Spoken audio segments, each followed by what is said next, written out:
Level 100. 10 reasons. I'm bored. I'm tired. I'm exhausted of Diablo 4. I've beaten Uber Lilith. I've played over 200 hours of Diablo 4. And here are 10 reasons I'm tired This guy is gaming.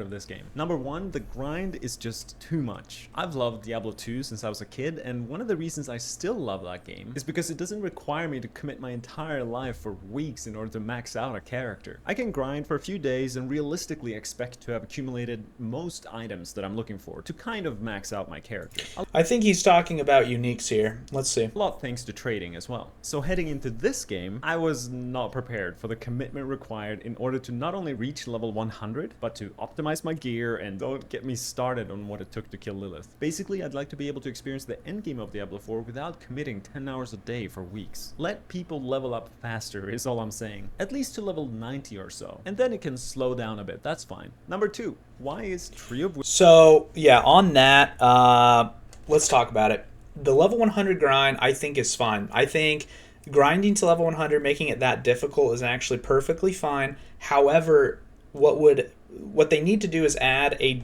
difficulty tier in between Inferno and Uber Lilith. So something to break up the monotony, because once you hit levels like, I don't know, 65, 70, as far as your build goes and your gear goes, it's pretty much stagnant. So you're just sitting there basically grinding the same exact gear over and over again, just incrementally better, leveling up glyphs and then leveling your levels. There's no next thing to look forward to until you get to Uber Lilith, which is, I mean, what was the math? I think it was level 80 is halfway to level 100. So, and he's not wrong on that. It takes a long time to level to 100. So maybe putting a breaking point at like 85, something like that, would, break up the monotony and make it feel more impactful for the hours you put into the game, because that last stretch, that 80 to 100 span, that's going to break your mental for sure. And let's see, next one, meaningless content. Whispers, Fields of Hatred, and the Legion events and world bosses, and even just running around farming the open world, so meaningless. All of it. There's literally no reason to do any of these things once you're in the endgame, or pretty much ever, in terms of effectively increasing the power of your character. I mean, they're fun to experience once or twice at first. The world boss is a once a week thing. I think it's always worth to do it. You get a couple legendaries, doesn't take that long to do. Obviously, you should definitely do that. So that's probably a bad example. The Tree of Whispers, I feel like after a while, it does become useless because Nightmare Dungeons drop just so much more gear. And with the XP boost, it's now just entirely efficient just to slam Nightmare Dungeons. So I can see what he means like by meaningless content. HELLTIDES, though, are I think those are really good for target farming certain items and picking different slots. So for me right now, HELLTIDES and Nightmare Dungeons and then doing the world boss are pretty much all I'm doing. First, but the game doesn't reward you at all for grinding these activities, which completely removes. But I think that would also be solved if we had that extra tier of difficulty, right? So if we had that extra tier of difficulty, that would give us a bridging of kind of a bridge to something new to do, making it refreshing that current content for the last 20 to 15 levels. My motivation to do them in the endgame, which is sad because now there's less content for me to enjoy. Number three, the only endgame activity outside of dungeons worthwhile if I want to grow my character is to do HELLTIDES. There you go. To farm forgotten souls that can't be found anywhere else. Honestly, I think this is great. I love speed farming these temporary areas once in a while. I love HELLTIDES. But why is HELLTIDES one of the only activities that actually has a purpose? And why do I need to use a third-party site to make the gameplay of HELLTIDES? I fucking hate this. I hate this. It's actually satisfying and enjoyable. Just tell me on the map where the mystery chest is and highlight for me where the events are. You can make it exciting, like, oh, there's a horde of demons coming in this particular area, like, hurry up and save the people. So overall, I think the HELLTIDES experience is great as a concept, and it can be improved. Then there's... I think if they add more special events to the HELLTIDES, and I think this is a way they can actually improve Tree of Whispers too, adding special, like, ultra modified events to these things. So you have like the base Helltide, right, where you're just going in, killing mobs, farming, the stones, Forgotten Souls, whatever. What we do is basically add little areas, little events. I know they have the events, but ones that are, extra special, up to the difficulty, but you feel rewarded. Same with the Tree of Whispers. Go over, pick a Tree of Whispers that's like super highlighted. Maybe they put a little bloody text on it or something like that. And when you go to it, it's basically a Tree of Whispers type quest, whether it's a dungeon, whatever the case is, that's modified in some way. Maybe that Tree of Whispers is like a semi-nightmare dungeon or whatever. And if you turn that Tree of Whispers into a nightmare dungeon, the extra effects get added to it for even more bonus loot. Things like that. I mean, get creative with how we can boost the already kind of cool events. We just need to add value to them. Nightmare dungeons. For a while, it was great to complete these to upgrade my glyphs for my Paragon board. Like, it felt like there was a purpose for completing them. But now that all of my glyphs are level 21, max level, nightmare dungeons, other than just farming, killing monsters, it's just a way to challenge the power of my character. The fact that I've found better items back when I was level 70 2 weeks ago, killing mobs in the open world, than what I'm finding now at tier 90 plus nightmare dungeons, it makes no sense. You'd think at least the minimum item power of the items that drop in higher tier dungeons would increase, but no. I am literally punished for spending my time trying to do harder content. The most efficient use of my time would be to speed farm tier 40 dungeons in groups. It sounds awful and boring. No, thank you. Speaking of harder content, beating Uber Lilith as a solo rogue took me over 1,600 attempts over 9 days. That's a lot of attempts. Uber Lilith, the difficulty on it, I think is good. The thing I think is bad about Uber Lilith is she does not drop the best gear. If you're doing Uber Lilith and you kill her, you should be rewarded. Obviously, there's an RNG aspect. It's a Diablo game, so you should have to kill her a couple times. But 1,600 attempts is a lot of attempts to finally get there. And he probably only got a couple legendaries. Probably not even a good item. If you're doing the hardest content, I think you should have better chances at getting the best gear. Check out the video to see my misery. But I think her difficulty is fine. She should be hard. It was honestly a huge sense of accomplishment for me, but the fact that I was not rewarded in-game at all, other than the red horse that kind of looks like the other Look at that. Look at that. Ancestral. If he did a nightmare dungeon, he would have got 48 times that loot. Sag.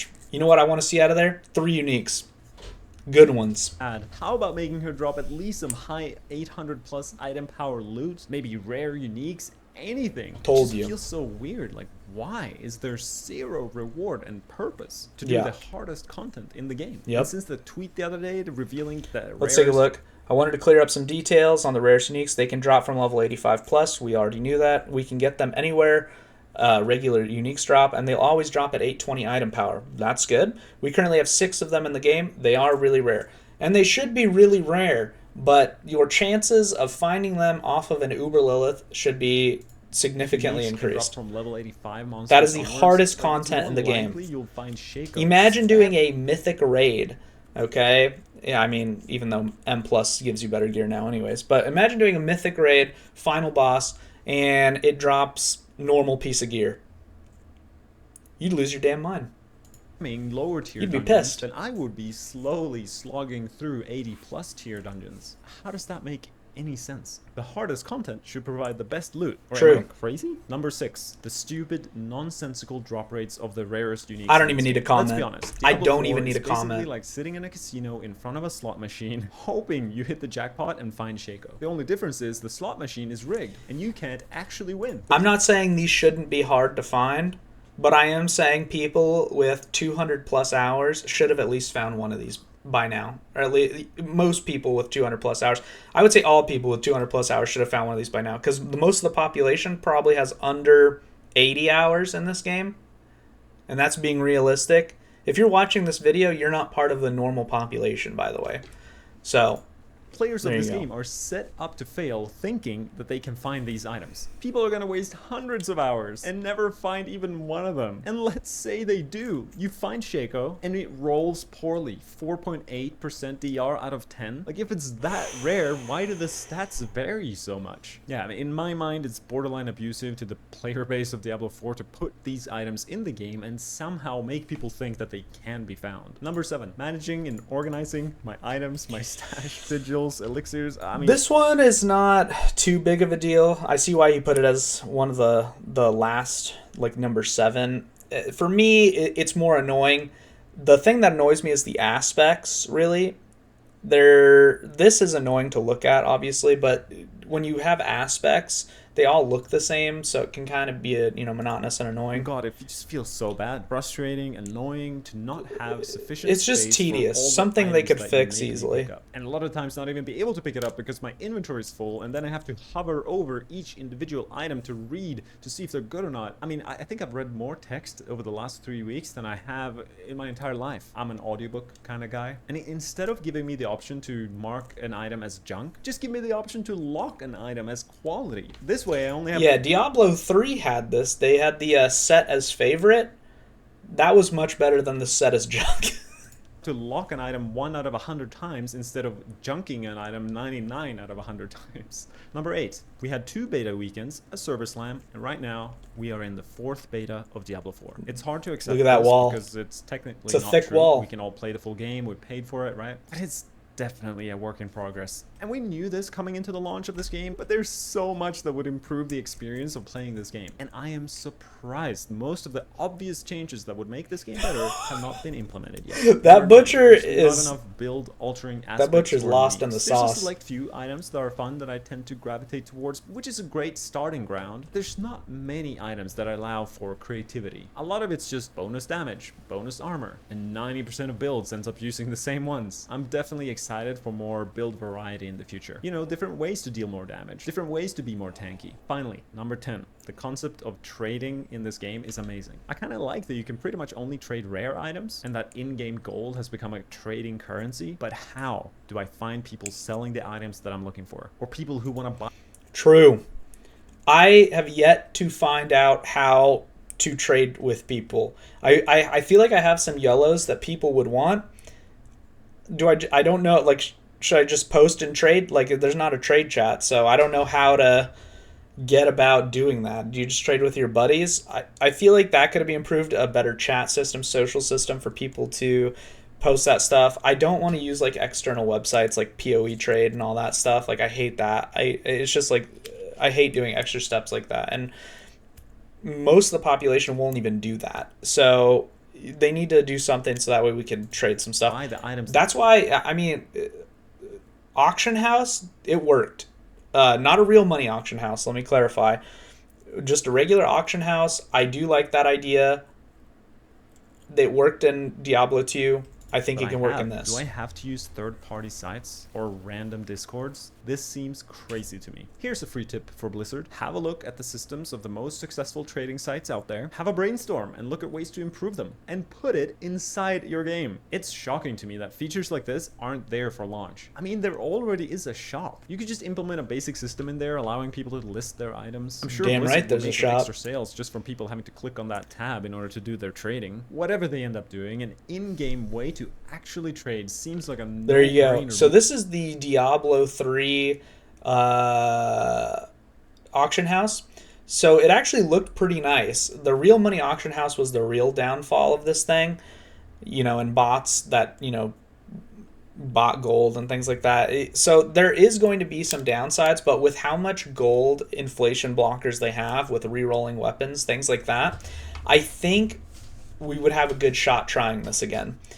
I think it'd be worth it to try it, because being able to do a run and then go back with your loot and then drop it in the auction house feels so good, especially when you find a piece of gear that you're like, I'm not going to use it, but somebody else will definitely want this. Ooh, it feels good. Drop it in there for like 10 mil. Across a bunch of third-party sites. In summary, I love this game. I wouldn't have played over 200 hours if I didn't. And if I came across harsh in this video or something, it's because I care. This game just has so much potential. The key problem is just that there are some cracks in the foundation that need to be fixed fast in order to keep the players happy. Like the things I've mentioned in this video, along with all the other feedback posts and videos across the internet. And then, once Blizzard has dealt with the basics, there's a million bells and whistles they can add to this game to make it more fun. I'm excited for all the new content and seasons down the track, like new items, skills, bosses, but please, Blizzard, for the love of Lilith, fix the foundation of your game before you do anything else. Thanks.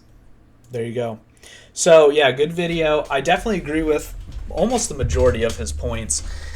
So what are we looking at? I think they have a couple seasons. I mean, they have a lot of them planned for season 2. So I think they can do them faster. It would be nice to see them implement all of them by season 1. You know, at least the gem tab and these other smaller ones. I don't know if they're going to do it. Obviously, I think they said they weren't. But these are definitely things that need to change, and it has nothing to do with it being a bad game. It's a good game. I love Diablo. I'm having a great time playing it. Lots of other people are having a great time playing it. And that's why I think it's funny when you see posts from people that are like, I'm a dad of 18 kids, and I only play for 1 hour a month, you know, and I'm having a great time. Well, of course you are. You're having a great time in the best part of the game, which is, you know, the leveling portion, that mid-game portion. You haven't experienced the end game yet, which is still, it's pretty good. It has a great base, but it can be improved significantly. And you know, this is just healthy criticism, not shitting on the game. It's a great game. We love Diablo. But we can definitely make some improvements for sure. So looking forward to it.